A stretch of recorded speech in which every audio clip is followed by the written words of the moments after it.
Good morning. This is Cody for our third Biomechanics Journal Club.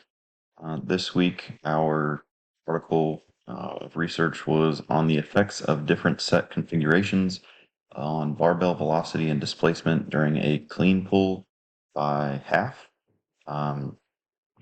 The main research question that they had here was whether different set types will affect peak velocity and peak displacement in weightlifters during a clean pull.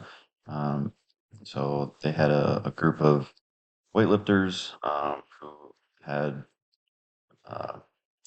previous experience. There were 13 men that competed in either track and field or Olympic weightlifting.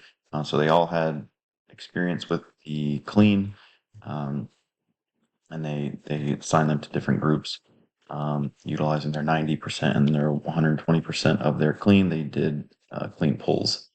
So the main findings was that when the group that had the cluster sets, they showed significantly higher levels of bar velocity on average, and they also had higher bar displacement at 120% of their clean 1 rep max when they did the clean pull.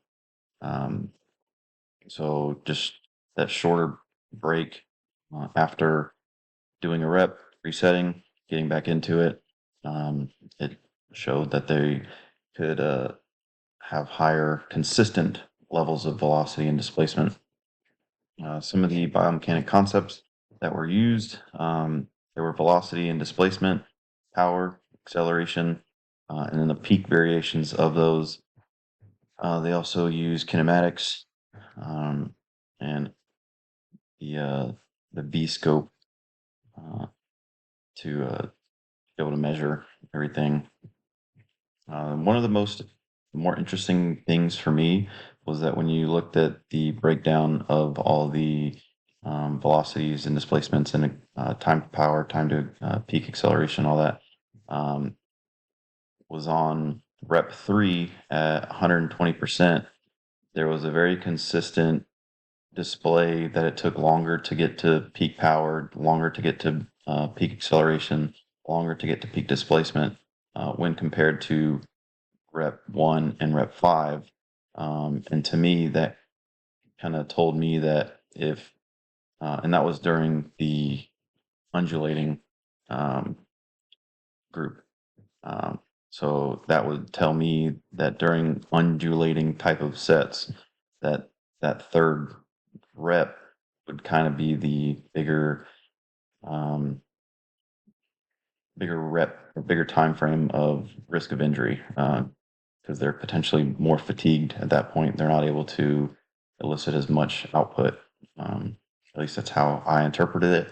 And one question that this article raised for me was like, how far can we take the cluster effect on an athlete? So we know, or we assume now that after reading this, that during a clean pull, the cluster sets will allow for more power, more consistent power, and they were able to see it over 5 repetitions. So would that same thought apply at 10 repetitions? Even though that's not true power, but is there a sense of power endurance that you could see to for types of athletes that do have to use their power over and over again at a consistent basis? And when would you start to see that drop off in power? So that is my review of this paper for this week. Thanks.